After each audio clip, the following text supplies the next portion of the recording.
Free Gaza movement led 5 successful sea voyages to the Gaza Strip to challenge Israel's illegal blockade and deliver humanitarian aid.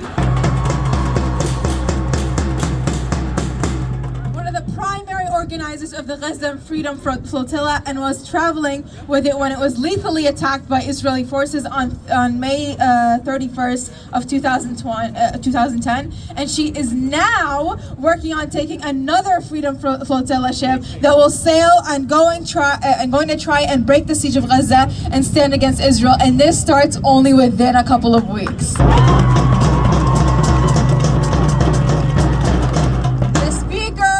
All been waiting for. Please give it up for Huwaida Araf.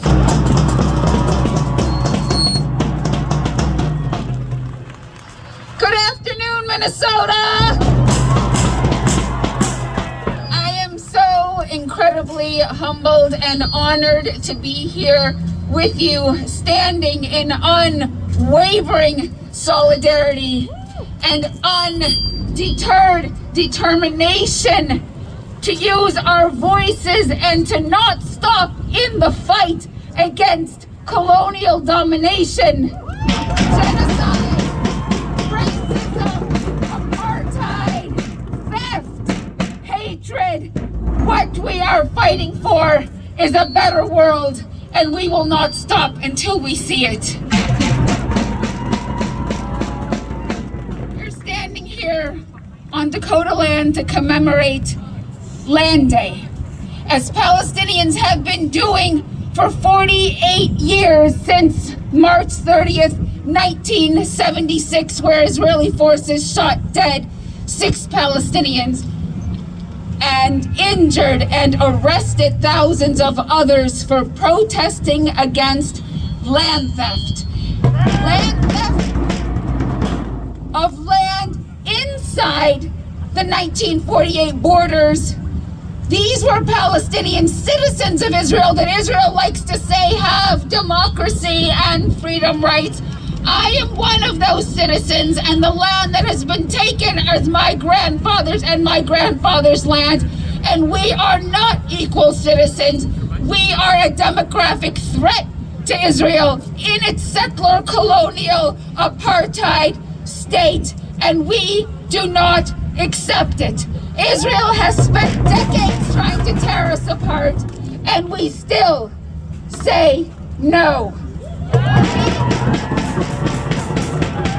They continue this apartheid, continually confiscating land not only in the West Bank, but inside 48. Just last year, the Israeli court, because they say they're a democracy, issued an order for 500 residents of a village that is older than the state of Israel to get out, all their homes demolished, and they pay $30,000 for legal fees. And these are citizens of the state of Israel, but they are not Jewish, so the state is not for them.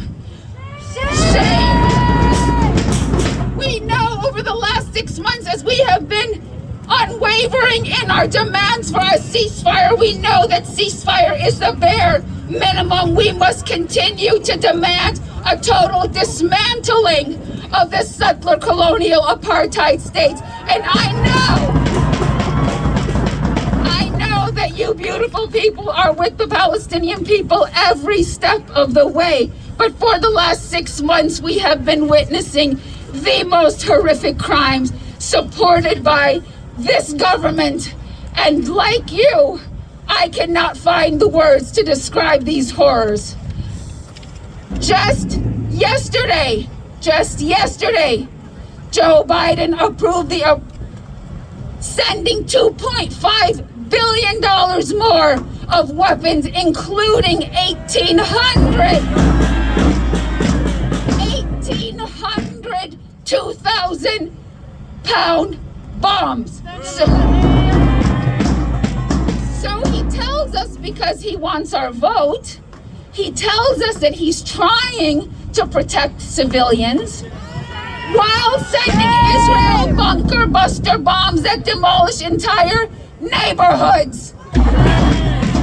We will not be fooled. We will not be fooled. and he tells us he's against the starvation of Palestinians, so he's building a floating pier when thousands of trucks are waiting at Rafah to get in, and that is the most efficient way to make sure that Palestinians do not starve to death. This facade, these lies we see through, and one of the most egregious orders is that everything that enters Gaza has to be approved by Israel. So these airdrops, these maritime corridors, these trucks even going through Rafah, Israel gets to decide how much and when and what is in them. So Israel gets to deny even anesthesia, so Palestinian children continue to get their limbs amputated without anything to take away the pain. That world order we reject, and as you heard, I'm working with a coalition to send a flotilla to Gaza within a couple of weeks to challenge Israel's blockade. We will carry 5,500 tons of food and medicine and the things that Israel is denying. We will carry anesthesia and maternity kits and water purification systems, and we will put it on our boats with hundreds of civilians and passenger ships, and we will sail, and we will not ask Israel's permission to enter. Israel will not check our cargo.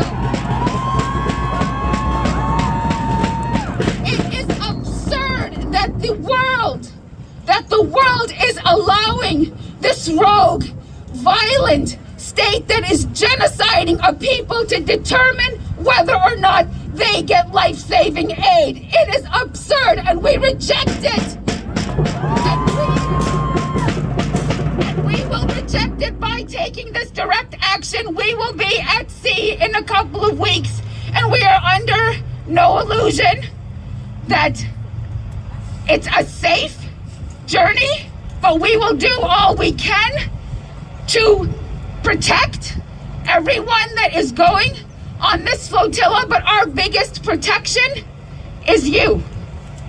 Is you watching these boats, is you sharing information, is you calling the White House and demanding safe passage for these boats. And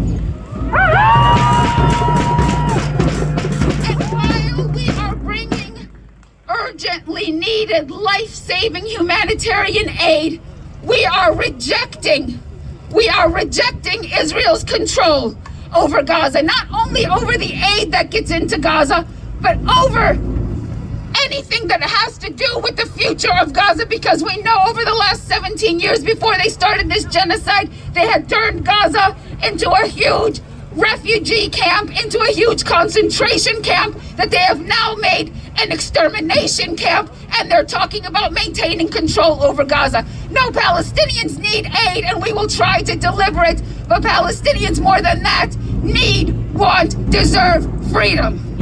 Freedom.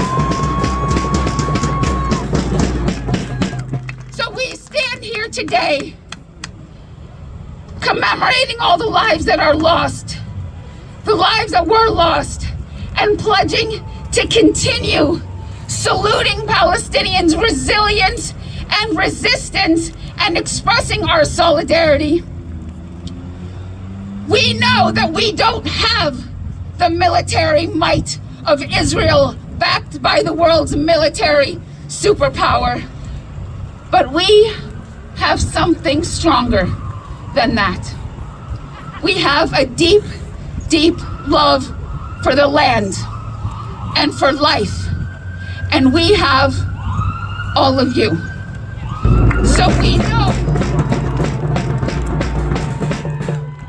Palestinians are showing the world what it's like to resist and to fight for freedom and love and life with their bodies, their hearts, and their minds. And we stand with that, and we know that liberation is near, because those are forces stronger than any weapon that the United States can supply to Israel.